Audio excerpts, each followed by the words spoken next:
Hacia finales de julio de este año, yo había hecho un video para la colección de tips de escritura creativa.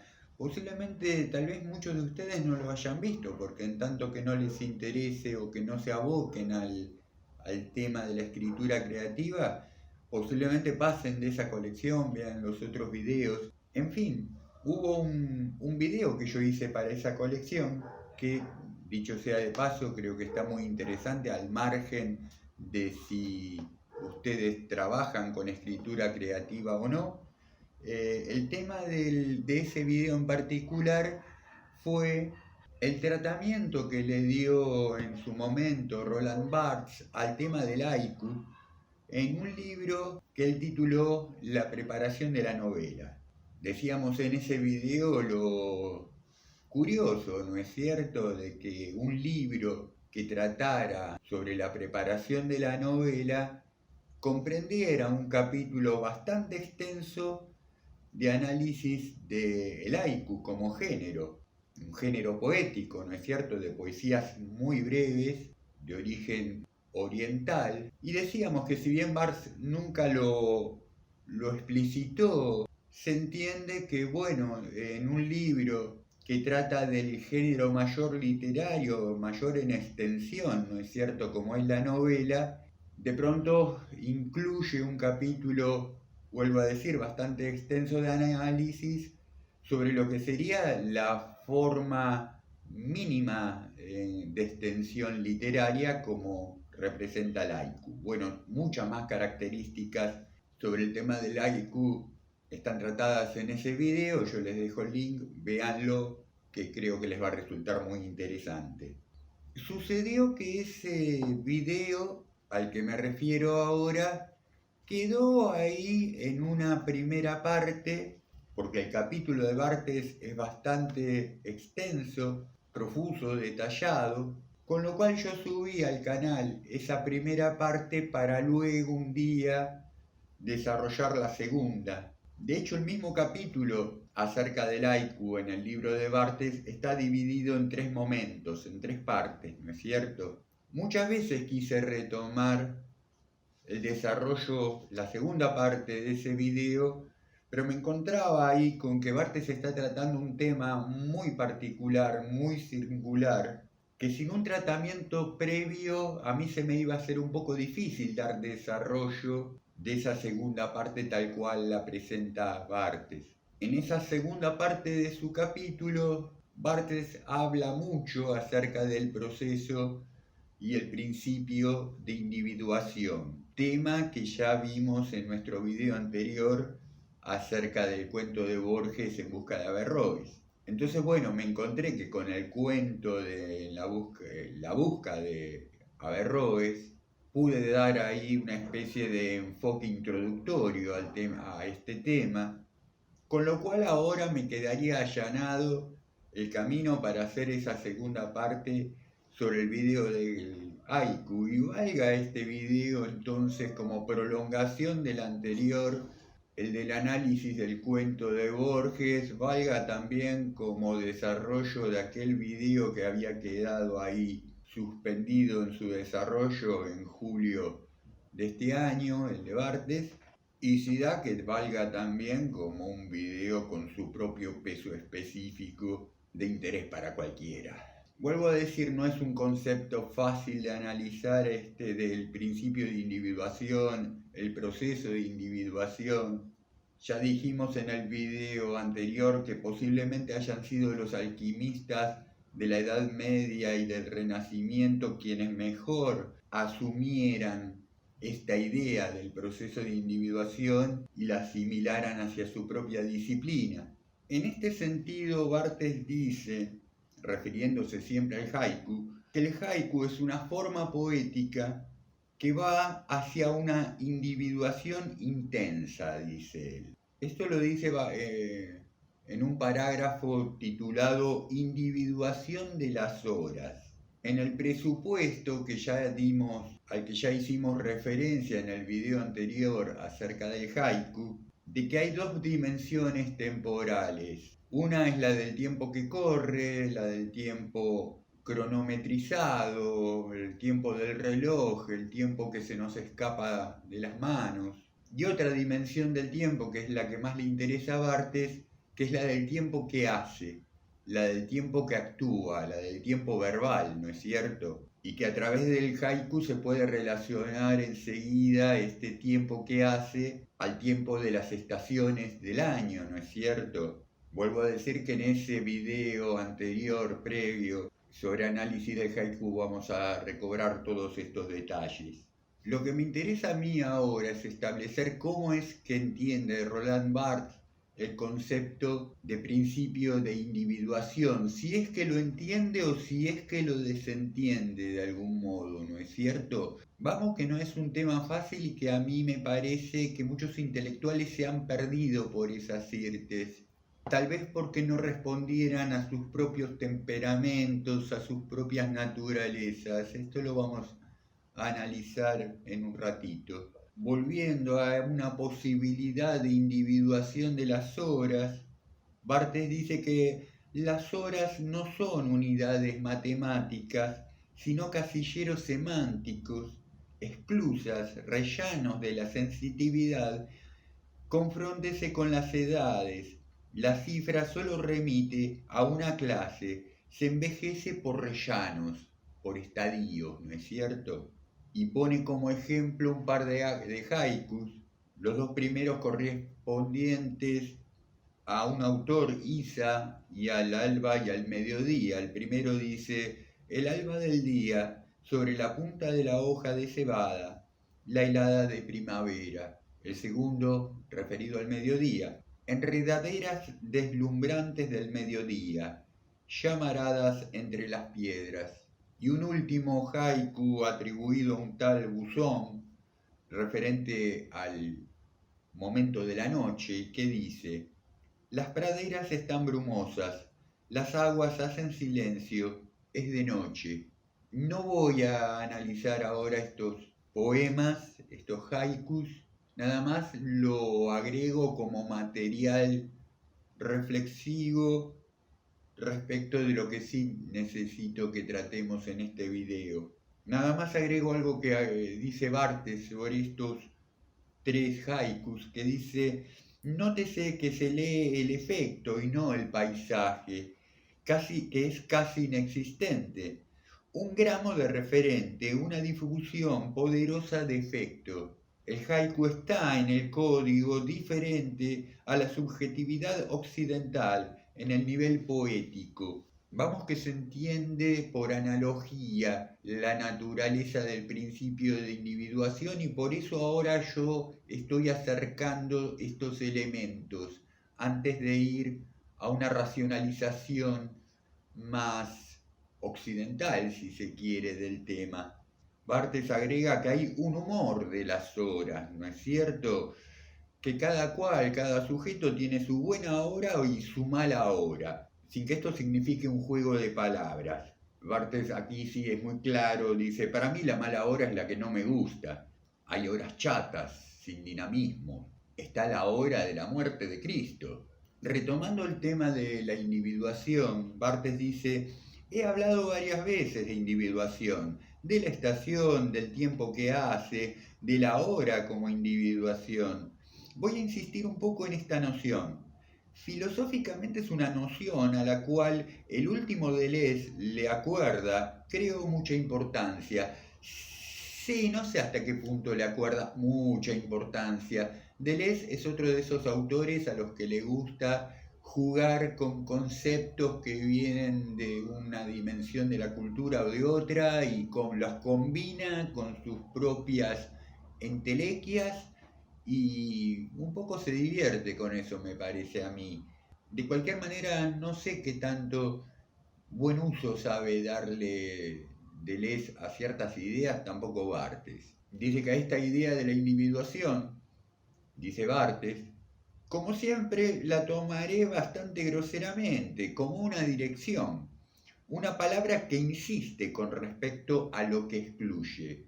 Ojo que hay algunas claves, ¿no? Es verdad, hay una insistencia en la idea de la individuación respecto a algo que se está excluyendo. Y acá hay un momento donde Barthes me parece a mí que se confunde y retomo esa idea de la persona, el pensador, el intelectual, del mismo modo que Gilles Deleuze, que se apropian, que no está mal, que lo hagan, incluyen en sus discursos, en sus pensamientos, digo yo, conceptos que no son connaturales a sus propias predisposiciones temperamentales. Entonces, claro, digo, me parece que esta gente se ha criado cuando menos ahí en un basamento bastante marxista de pensamiento de tipo dialéctico material. Entonces, cualquier palabra que comience con el prefijo individ, y bueno, vamos que le termina sonándoles a capitalismo, ¿no es cierto? Vamos a ver en este video que una palabra como individuación, si bien comparte ahí unas raíces prefijadas, de cualquier manera individuación no tiene nada que ver ni con individuo, ni con individualismo, ni con individualización. No es lo mismo individuación que individualización. ¿Por qué? Porque cuando yo individualizo, lo que estoy haciendo es percibir individual algo que ahí se me estaba tal vez perdiendo en el conjunto, ¿no es cierto? Individualizo un bosque o individualizo, mejor dicho, un árbol en el bosque. Lo percibo individual a ese árbol en particular respecto del bosque. Pero antes de que yo lo pudiera individualizar, ese árbol ya era individual en el conjunto del bosque, ¿no es cierto? En otro sentido, individuar como predicado de individuación me permite a mí volver individuo algo que no lo era. ¿Se entiende la diferencia? Entonces nos metemos de cabeza en el sentido profundo del concepto individuación y en cómo lo entendieron los alquimistas y en cómo lo entendió Averroes, como quizás lo entienda Borges, como no me parece que lo entienda ni Deleuze ni este muchacho Roland Barthes. ¿Recuerdan algo de lo dicho en el video anterior acerca del cuento de Borges? Que el problema fundamental que llega a tener Averroes en Europa, más tarde que pronto, el enfrentamiento con el padre con los padres de la iglesia, es precisamente por esta noción de individuación que él introduce en el pensamiento de la escolástica, por lo menos en el debate, que es que no existe a priori un yo, no existe a priori un individuo, no existe a priori una sustancia individualizada, no existe a priori un alma. Si un sujeto se muere sin ser individuado, ¿no es cierto? No hay un paraíso al que pueda arribar, porque no hay nada que pueda arribar a un paraíso, ni a ningún infierno, ni a ninguna otra parte, ni siquiera un purgatorio. Se pierde Barthes en su discurso en toda una disquisición acerca del individualismo, o sea, ¿por qué pasa? Vuelvo a decir, no hay necesidad de pasar del concepto de individuación respecto del individuo, del individualismo, porque son semánticas completamente diferentes, estamos discutiendo de otra cosa, excepto para decir que no es lo mismo.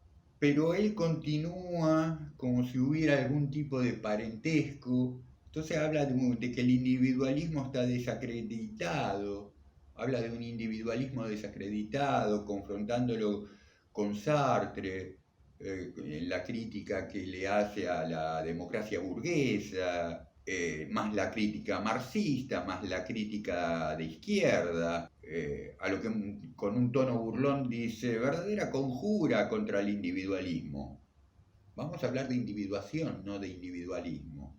Y ahí en el mismo paquete mete a la alquimia, a la que él dice que es una filosofía paralela y marginal, que sí lo es claramente, refiere directamente a Paracelso en el siglo XVI, que ha dicho que cada ser tiene su principio particular de organización, Larche. Entonces, último tope del sujeto irreductible. Después suma algún tipo de opinión que Marcel Proust pudo haber tenido acerca de lo que para Barthes es el mismo tema. Lo cita. Proust ha dicho en algún momento que para él, dice, para mí la realidad es individual. No es el goce con mujeres, lo que busco es la mujer. ¿Qué tiene que ver con nada? Bueno, y cierra todo este segmento del capítulo sobre el haiku con un parágrafo titulado Del individuo a la individuación. No hay camino del individuo a la individuación. No lo hay desde el punto de vista de Averroes y de los alquimistas. Intenta hacer una definición, dice, digamos individuación, noción que consiste en referir la irreductibilidad, el matiz fundador, lo tal, lo especial del individuo, sujeto cívico y psicológico, a determinado momento de ese individuo. Entonces enseguida, al tiempo que hace al color, al fenómeno, al alma, en la medida en que ésta pasa y no vuelve. Para mí está haciendo un pastiche de conceptos. A ver, ahora vamos a pasar en limpio, claramente. Adjunta algo que dice Nietzsche, que probablemente creo ahora sí que lo aproxima a una visión, a un apercibimiento de la cuestión sustancial de una manera un poco más objetiva. Nietzsche dice en su momento, el yo es una pluralidad de fuerzas casi personificadas que se sitúan alternativamente en el proscenio y toman el aspecto del yo. Desde ese lugar contempla las demás fuerzas, como un sujeto contempla un objeto que le es exterior, un mundo exterior que lo influye y lo determina. El punto de subjetividad es móvil. Claro, y aquí Barthes toma una decisión cuando dice, a partir de lo dicho por Nietzsche, dice, he aquí la palabra decisiva, la subjetividad no debe ser negada o forcluida, reprimida, debe ser asumida como móvil, no ondulante, sino tejido, red de puntos móviles. Lo que es importante en la cita de Nietzsche es la noción de punto de subjetividad. La subjetividad no como un río, aún cambiante, sino como una mutación discontinua y como obstinada de lugares. Confróntese al calidoscopio. Entonces dice, se comprende mejor la ambivalencia o la dialéctica de la individuación. Es a la vez lo que fortifica al sujeto en su individualidad. No. Lamento por Barthes y por todos los seguidores de Barthes, y por el lugar que el tipo evidentemente se ganó en la academia. Pero no, ahora vamos a ver que no es esto. Entonces le dice que la individuación es a la vez lo que fortifica al sujeto en su individualidad, en cuanto a mí. Walmoe al menos comporta ese riesgo y sobre todo él, con placer, la imagen de la reivindicación individualista y también en el extremo contrario lo que deshace al sujeto, lo multiplica, lo pulveriza y en cierto sentido lo ausenta. Oscilación entre el extremo impresionismo y una especie de tentación mística de la dilución, del aniquilamiento de la conciencia unitaria, muy clásico y ultramoderno, termina diciendo así irónicamente. Sí, pero él se ve contagiado de lo mismo, con lo cual no presenta una instancia superadora de lo que ya presentan los New Age, ¿sí? No sabemos qué hacer con el yo, entonces hay que aniquilarlo para disolvernos en el todo, en el universo, en el todo y en la nada a la vez, ¿no es cierto? ¿Cuánto libro de autoayuda de los años 90 a esta parte, con toda la fuerza de las corrientes New Age, están proponiendo eso, ¿no es cierto? El aniquilamiento del yo, de la conciencia. ¿De qué conciencia si no hay conciencia, si no existe la conciencia? Bueno, pero no estiremos más la cosa, vamos a nuestro propio punto de vista. Que tampoco es tan propio, o sea, no es que uno se dio cuenta de algo que nadie más. No, hay gente que ha pensado y viene pensando estas cuestiones y le ha encontrado vueltas, me parece a mí, más interesantes y más objetivas. Este video es una mezcolanza no solamente de colecciones y de videos intracanal, sino extracanal también. O sea, ustedes saben que a la vez que me intereso mucho por la literatura, el análisis literario, también me intereso mucho por la astrología. Tengo un canal secundario donde toco temas de astrología. Alguno de ustedes ya tendrá conocimiento de ese canal alternativo que tengo. Algunos de ustedes les será indistinto por sus intereses ver videos de este canal, de mi canal de astrología. Otros tantos me imagino que deben decir, che, qué bueno los videos sobre literatura que hace la Angelia. Lástima que tenga ese vicio de la astrología, ¿no? Otros van a decir todo lo que hace la Angelia es una porquería, claro, por supuesto. Pero me refiero a ese grupo que se ha ido conformando en todos estos meses, que hoy por hoy sobrepasan las 200 suscripciones que tiene este canal, más otras sumadas en el canal alternativo, que algunos serán comunes, no sé. Bueno, todo esto para decir que yo soy astrólogo, desde los 24 años de edad que soy astrólogo, en la actualidad tengo 56, y quiero decir que una dimensión de mi vida está muy interpenetrada por la otra. Mi forma de pensamiento, se trate del tema que se trate, tiene que ver con la forma de pensamiento de un astrólogo. Es la forma en que yo me he educado, la forma que he aprendido de pensar las cosas, de estructurar pensamientos, de abordar perspectivas. No creo que sea necesario estar emparentado con la astrología para abordar ciertos temas, pero por de pronto si no tenemos un enfoque holístico conjetural, que asimile lo paradójico, me parece que hay temas que no le vamos a sacar todo el partido en cuanto a pensarlo, a reflexionarlo, si por lo menos no cubrimos esas dimensiones. Hay un autor y hay un libro donde se trata el principio de individuación, se lo entiende incluso sin mencionarlo. Ese libro es de Eugenio Caruti, un astrólogo argentino, el libro Ascendentes en Astrología, de muy reciente publicación, muy reciente edición. Su primera edición es de 2019. No voy a hablarles ahora de astrología, sí de algunas observaciones que hace este autor respecto de la psicología humana. Bueno, no voy a hablar de astrología hasta cierto punto porque, aunque sea de manera así como anecdótica, y esto creo que va a ser disfrutable tanto para los creyentes en la astrología como para los escépticos, puede ser muy gracioso, pero lo importante de las observaciones que hace Eugenio Caruti se dan sobre el tema del psiquismo de la naturaleza humana. Al margen de si crees o no crees en la astrología, cómo se desarrolla, hay algunos puntos en los que podemos llegar a estar de acuerdo, quiero decir. Pero él empieza por decir que bueno, en la naturaleza humana, en el psiquismo humano, desde que la persona nace y mientras se va desarrollando en la vida, recibiendo una educación, recibiendo unas influencias de su entorno en relación con sus padres, con su cultura, con su barrio, su calle, su estrato social. El sujeto humano va adquiriendo algo así como una sensación de yo, ¿no es cierto?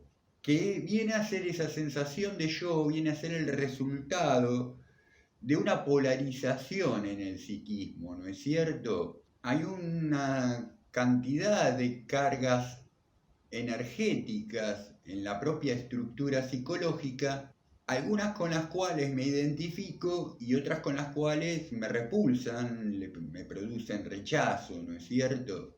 Y que generalmente esta segunda categoría de cargas energéticas, como me repugnan, reconocerlas en mí mismo, las voy a terminar proyectando en el afuera, ¿no es cierto? Entonces va a haber un montón de personajes subsidiarios en la historia de mi vida que encarnen todos esos rasgos negativos que yo me resisto a asumir como propios.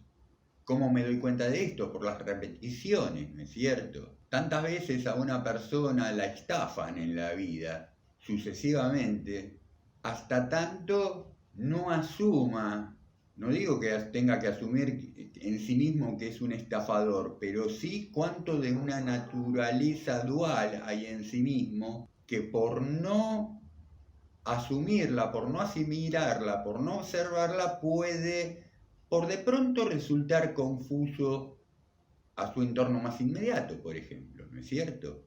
Eso por poner un ejemplo así, un tanto grosero, un tanto lineal, pero me parece a mí bastante ejemplar por lo mismo.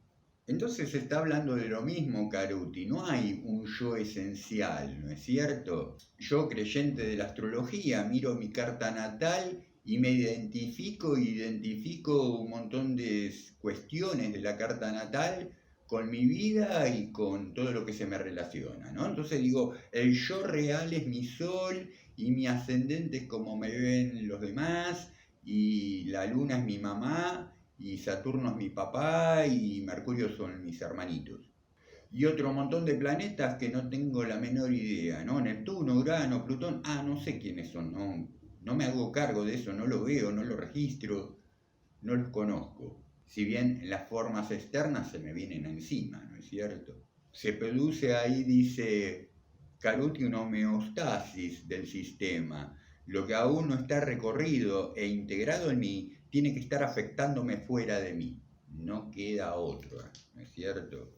Ahora bien, ¿tiene el ser humano posibilidad de salirse de ese círculo vicioso? Sí, lo tiene, claro que lo tiene. Y antes de empezar con ese subtema, digamos, qué bueno aclarar que todo lo que tiene que ver con el individualismo, ¿no? El individualismo más recalcitrante, ese individualismo que solemos adscribir a la sociedad de consumo, a la sociedad moderna, a la sociedad capitalista, ese individualismo tiene sus raíces en esa sensación de yo que no es real, ¿no es cierto? Que tiene que ver con lo que me identifico, con lo que me desidentifico, con lo que rechazo, con lo que soy yo y con lo que es el afuera, son los otros, que generalmente es bueno yo, malos los otros, ¿no es cierto? Pero luego entonces, dice Caruti, existe una inteligencia inmanente en la estructura psicológica que puede estar más despierta, puede estar más dormida, puede estar más a punto de despertar. Cuando uno se pone a reflexionar estas cosas, tal vez, cuando uno empieza a dar posibilidad de que estas cosas sean de determinada manera, y esa nueva inteligencia, nueva para nosotros, estaba ahí desde el principio de los tiempos, puede de a poco empezar a hacerse cargo de la situación. Y es una energía, es una nueva inteligencia que trasciende lo personal de lo transpersonal, lo sintetiza. Y esto se da por ciclos, donde lo que se produce en la psiquis humana es una reabsorción de lo excluido que retorna cíclicamente. Recuérdese lo que Barthes había dicho acerca de lo que se excluye, de lo excluido, ¿no es cierto? Y aquí es que es muy necesario practicar, ejercitar, hacer ejercicio en lo posible de un intento de comprensión, de síntesis paradójica, que no se trata entonces de una ambigüedad del proceso de individuación, como lo plantea Barthes. No es que el vaso esté lleno o vacío a la vez, medio lleno, medio vacío a la vez. Es que está medio lleno y medio vacío a la vez. No es una cosa o la otra. Es una síntesis de ambas. ¿Qué es lo más difícil de arribar en conclusión y de asimilar? Porque somos seres binarios, porque nuestra forma de pensamiento es binaria, ¿no es cierto? Entonces lo que vemos, según Borges, que cuando Averroes comprende, desaparece. Pero esa desaparición, a su vez, es una misma aparición.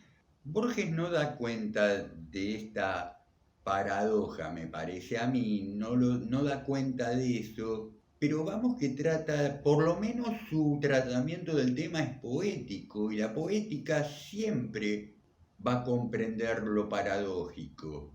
A lo que quiero llegar como conclusión es que nada tiene que ver la individuación con el individualismo, porque la individuación es un despertar, es una construcción objetiva de un yo real que está completamente transpersonalizado.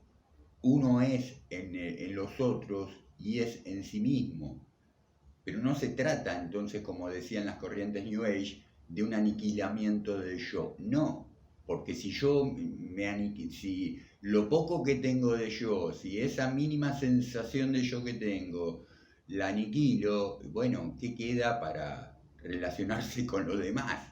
Se trata del poder del darse cuenta. En fin, les dije que este era un tema complejo, que por lo complejo no se va a agotar tampoco en este video. Que porque no se agote en este video no es que ahora vaya a ser una serie de 100 videos tratando de agotar el tema, ¿no es cierto? Tampoco. En fin, espero cuando menos haberlos dejado pensando en todas estas cuestiones. Seguramente este video ya se hizo muy largo, con lo cual me voy despidiendo, pidiéndoles como hago siempre que se suscriban, toquen campanitas, compartan, recomienden. Y deseándoles también, como siempre, estén pasando gratísimos momentos y teniendo hermosas lecturas. Hasta pronto.